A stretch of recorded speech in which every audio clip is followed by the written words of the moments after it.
Welcome to On the Rise. I am Evan Murray, and this is awesome. We're here to talk about all the fun facts of Chinese language music. All right, let's talk about some differences between where you live now and where you grew up.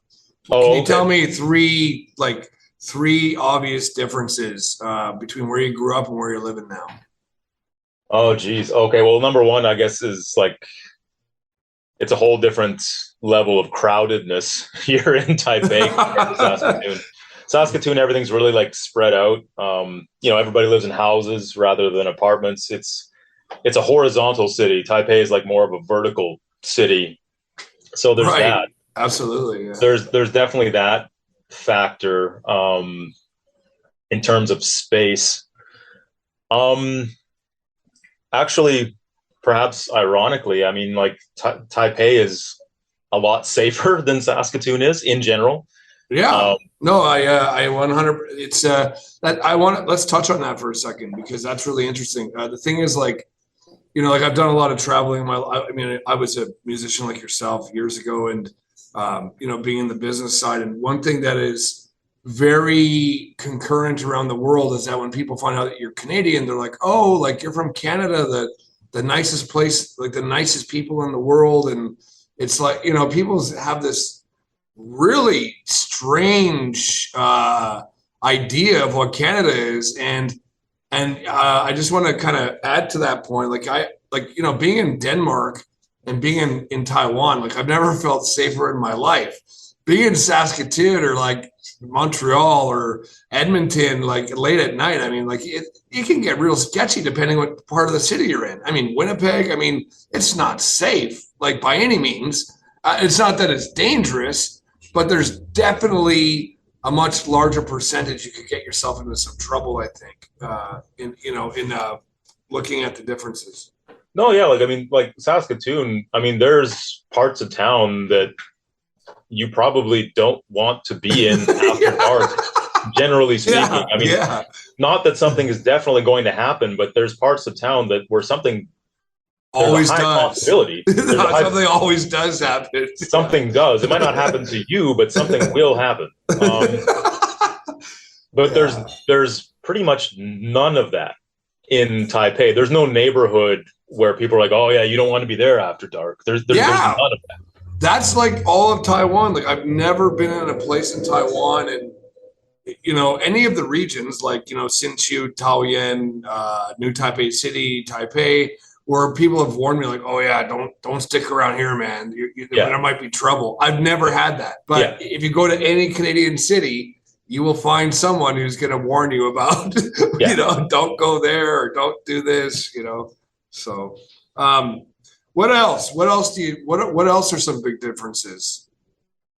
Now that I've said how safe it is, I will say there's a big difference in traffic. The traffic is more dangerous here than it is in Saskatoon. Well, I guess because comparatively speaking, Saskatoon basically has no traffic compared to Taiwan, but that took some getting used to when I first got over here. When you're kind of fresh off the boat in Taiwan, probably the first time you hop in a taxi here, it's kind of a shocking experience seeing how everybody drives and how the rules of the road are basically just suggestions that people may or may not follow. Exactly. It's very liberal. It's very, very liberal. Like a red light doesn't mean stop. It means you can think about stopping if you want to, but if you want to just kind of blast through that intersection that people are starting to encroach into, you go right ahead. You just blast through there and let God sort them out, basically. So yeah, I mean that's a big difference. I mean there are like a huge number of traffic fatalities in Taiwan, like proportion to the population. It's kind of ridiculous. Massive. So, I mean, and I think that has a lot to do with the scooter culture here too, because I don't recall being in another country in my entire life where I've seen so many people riding on like mopeds, like scooters.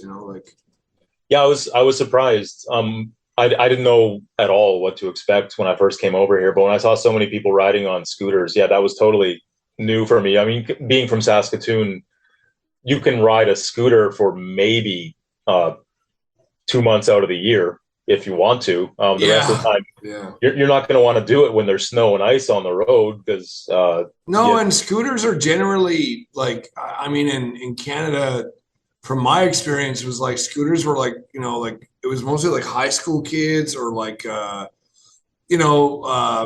they just weren't. You just won't see a lot of mopeds or scooters in Canada. You just won't see a lot of them at all, I right? mean, when I was a teenager, I mean, like we can drive when we're 16. Nobody wanted a scooter. People would make fun of you if you drove a scooter. Yeah, exactly. It was more of where's like your a girly what's wrong with thing. your car? Yeah. Where's your truck? Where's your truck, man?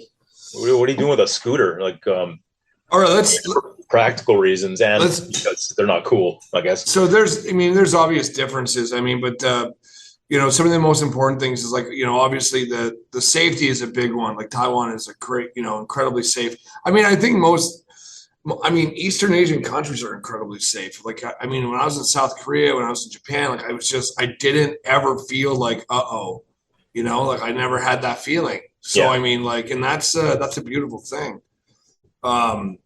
Yeah. So, and then the population density, the weather too, the weather's crazy, like crazy different, obviously. Yeah. And getting crazier. Yeah. No doubt. So let's travel back to Canada for a minute. And, how much do you know about the Junos? Like, how much could you, if I were to ask you straight out to tell the audience and say, all right, Joe, tell us about the Junos. Like, what could you say there? Oh, I mean, like that's something we grow up with. I mean, it's something in Canada. In Canada, that's like the I won't lie. Like I don't follow it as much now since I've moved abroad. Like I'll kind of dip in and out and see. And I think now they do have like a hard rock heavy metal category. But do you know? Maybe they do. Maybe. Because I remember there was a band from Winnipeg called Striker. I think they either they won or they were nominated. Striker was from Edmonton. I remember. They're from Edmonton. Yeah, they're from Edmonton. They opened up for Metallica and stuff, right? Like, Striker. My bad. Yeah. I just watched them on the. They just played Wacken Open Air in Germany, the biggest metal festival in the world. So I watched them on there. I think that's the first Canadian band that I've seen at Wacken. I'm sure other probably Voivod has played it, but and probably a few others. But it was cool seeing a bunch of Canadian boys on there. Yeah, I was around in that scene when they first started actually, and I actually taught at a music school at the same music school as the drummer. Like I taught drums, and then this guy taught drums, and Edmonton had a pretty locked in metal scene where everyone was kind of it was really a subculture. Do you find let's talk about that for a second. Like, is metal a subculture? Do you find that in East Asian countries, or is it more like something people do sometimes? It's definitely I'll say both. I mean, it is a subculture, but I mean, for the most part, I'll say like bands in say like Taiwan or Japan. I mean, we all have the metal versions of ourselves. We're most ourselves, say like if we're in a band, when you're on stage, you can be that version of yourself. You can be the version of yourself as a fan who goes to metal shows where you tear it up in the pit and like you rage and you have your Friday or Saturday night out at a show. But then everybody after that, they go back to their day jobs, they go back to their families, they go back to being mom or dad, or being the office worker, or wherever they might happen to have gainful employment. Like say in Canada or United States, like when you meet, like you'll identifiably see people who are metal fans, right? Like you just see it from 100 yards away. Like they got super long hair, or they're like wearing their leather jacket, and you know what I mean? Like it's very identifiable, like almost culturally identifiable if they're a metalhead or, in that walk of life. Do you see that kind of thing in Taiwan? Oh yeah, absolutely. I mean, you'll be walking down the street and you'll see the guy 500 yards away. You'll spot the guy in the Metallica shirt. I mean, and you'll lock eyes with that person because you're also wearing a black T-shirt. You see the other guy in the black T-shirt and you lock eyes, and it's love at first sight. Yeah. It's like, okay, I know I could be friends with this person. Like we're gonna get along. he's got tattoos, he's got the black t-shirt, he's got the black jeans on. We'll probably get along. So I mean, Why did you, Joe? Why did you become a musician? What led you here? it's just something. I mean, on some level, I just always wanted to do. I never actually thought it would happen. I when I was younger, I suffered from extremely low self-esteem, and I just thought I would never be able to be the guy up on stage.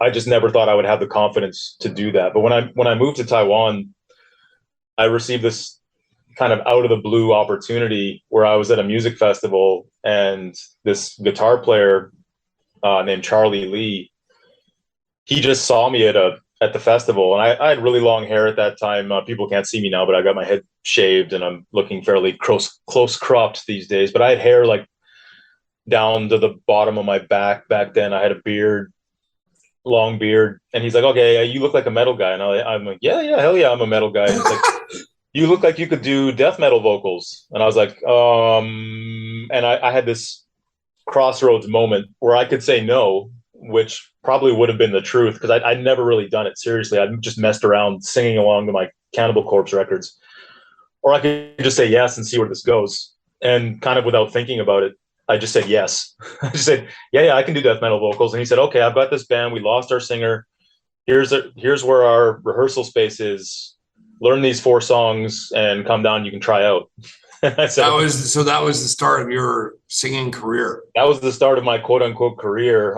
So, I mean, I was 23 at that point, and I'd never been on stage in my life. I'd never been in a real band. Like, I tried to start bands back in Saskatoon, like kind of just among my immediate circle of friends, but it just never worked out.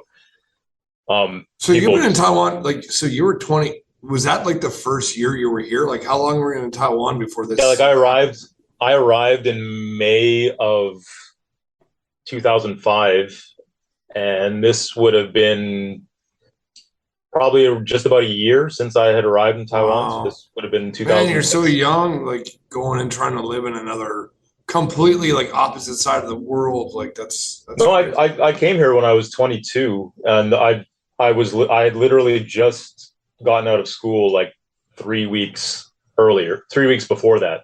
3 weeks before I landed in Taiwan, I finished school. So I finished. Were you able to? Were you? Because you're not a fluent speaker, right? Like, was what? No. Yeah. So you just landed here. You're like, hey guys, nice to see everybody. Yeah. Well, no, I showed up. I mean, I did not really think much through in those days. I just kind of bought the ticket and figured things would work out. So I got here. I got a job teaching English like most people do at first. That lasted about 2 months because it just wasn't my thing. It wasn't like nothing against the teaching profession, but like I was vastly unqualified for the job for starters. I knew nothing about teaching. I was a journalism major. Also, it required actually like disciplining kids and trying to get them to pay attention and sit still. And I just wasn't really about that. I was kind of like, okay, the kids want to run around, let them run around. Yeah.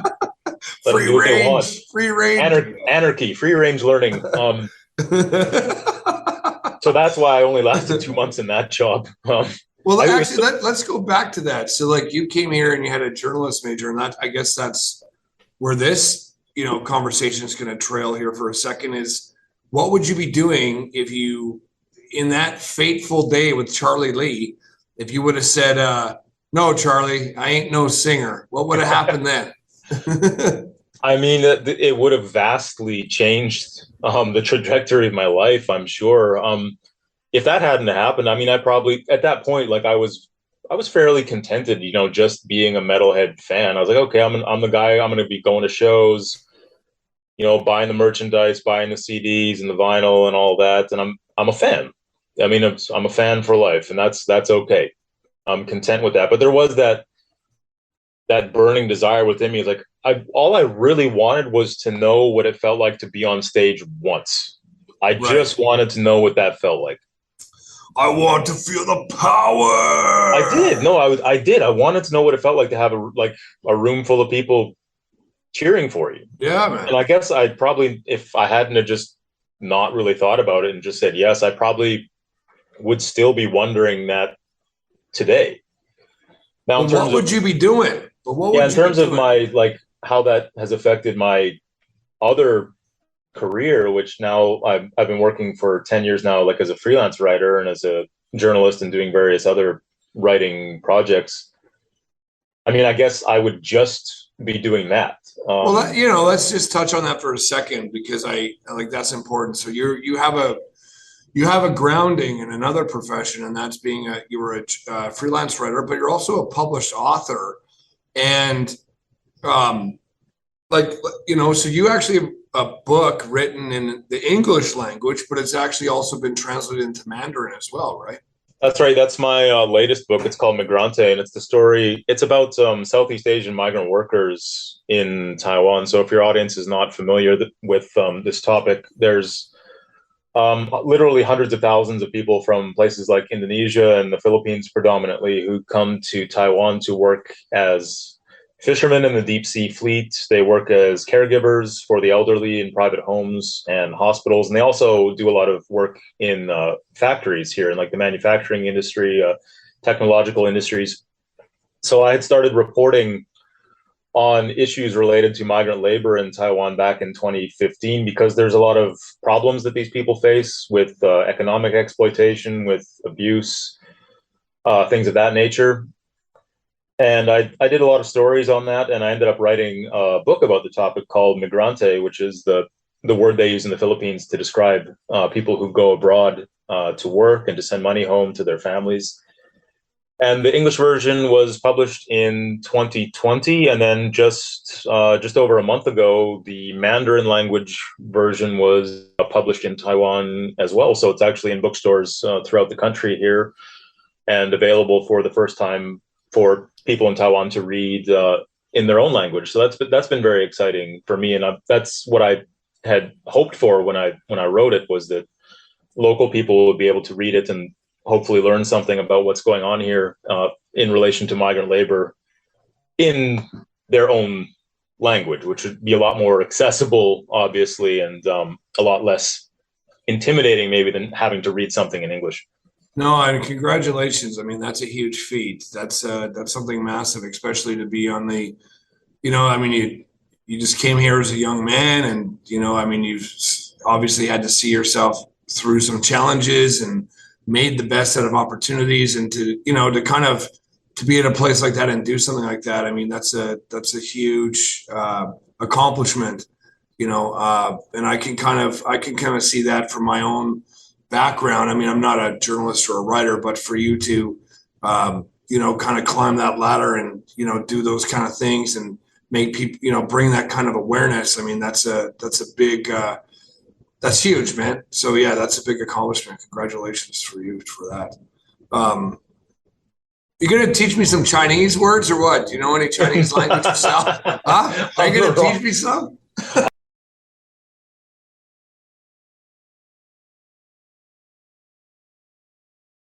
I'm gonna have you getting into street fights out there if I do Yeah, that. I'm still. I mean, I'm struggling my way through it, but I mean, I'm doing what I can.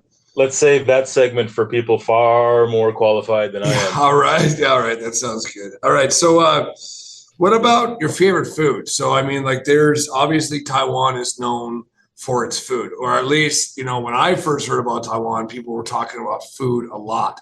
What are some of your favorite food here, or what is your favorite food here? Oh, I mean, yeah, the food here is absolutely phenomenal. So, I mean, all those articles you see there out there raving about Taiwanese food, they're not wrong.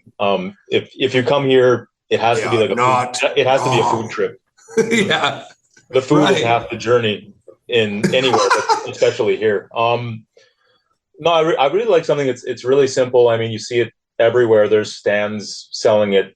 You're never more than probably 50 feet away from a place that sells something like this, but they're called shui jianbao. I mean, they're just Sui Jin Bao. yeah, it's just steamed buns with meat or vegetables in the middle. And I don't know what the secret spices are or the ingredients that they use, but I mean, it's really simple, but and cheap. I mean, they're like, I think when I got here, they were only 13 NT a piece, and I don't think the price has gone up in the 17 years since I've So been that's here. like 50 cents Canadian. Yeah, it's nothing, and I mean, you can eat two, and you can actually be pretty full. So I mean, for like a buck, you can get a pretty decent feed out of it. Okay, and say that word again. Shui jianbao. Okay, It's now, yeah, actually, it just means like how would you water order steamed one? bun. If you walked up, you saw it, and you're like, "Oh, look, honey, let's go find a bun with Yeah. stuff in it." How would I order it?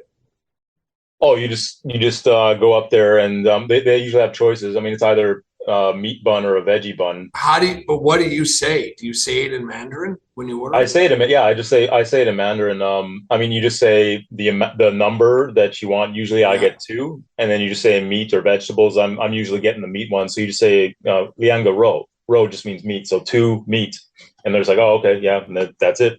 Liang, but Liang is Yeah, two. yeah, two. Well, but is two, right? Yeah, yeah, yeah. But if you're ordering something, you say like lianga. Like ge is the counting word, the measure word. Okay, okay. Liang is two, so lianga ro, and meat and ro is just meat. Okay, so In general. Liang Ro, and then do you have to say the word itself? Well, they'll know what you're talking about, obviously, right? No, because that's I mean, like at these places, that's all they have. So I mean, they're only selling. Oh, right. So I mean, they know what you want. Yeah, dude. So if you say Lianga Ro Shui Jianbao, I mean, they're like, yeah, that's all we have. So thank you for clarifying. Shit. Right? Yeah, we're not selling pizza here, man. Like, yeah, right. Okay, so so you're Canadian, and you were raised with the English language, much like myself. What does it mean to you that Canada is elevating the Chinese languages? What does that mean to you as a Canadian and a person who lives in Taiwan, singing in a band that does Sanskrit and Mandarin?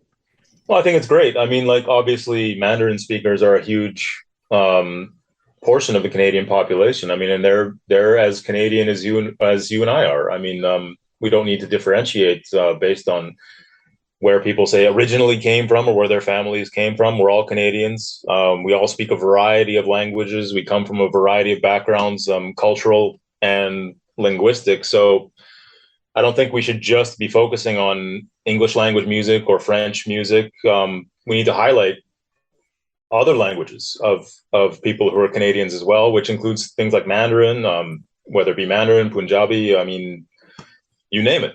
So I think it's great. I think it's great that festivals like Jade Fest are promoting Chinese language music in Canada to give it wider exposure. I mean, to people who might not normally check out, say, like a Chinese speaking band, and they can go to a show, they can check out a band, and they can really see that music is universal no matter what language people might be singing in. Yeah, man. And I think, well, I just think Canada in general has so much to gain from that as well, right? Well, obviously, I mean, I that's probably a podcast I could talk about. I could just sit there and talk about it for an hour.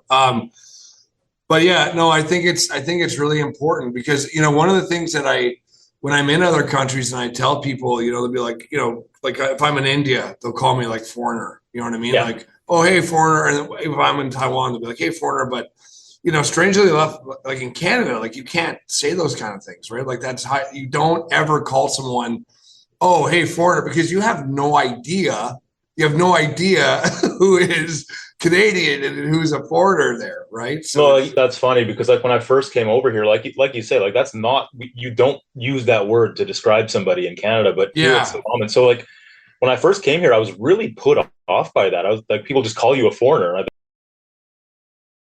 There's something to that when I think because the way we're raised in Canada, like the way we're raised is like we're raised to be like so what's the word? Like I guess empathetic. You know what I mean? Like we're raised to be super empathetic about people's feelings and like any kind of misappropriation. But yeah, when I first got here, I'm even still to this day when people point at me and be like, "Oh yeah, the foreign guy."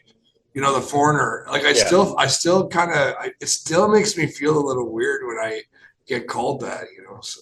No, you still kind of bristle at, but like now, like I use that word to describe like other people. I'm like, oh yeah, the foreigner.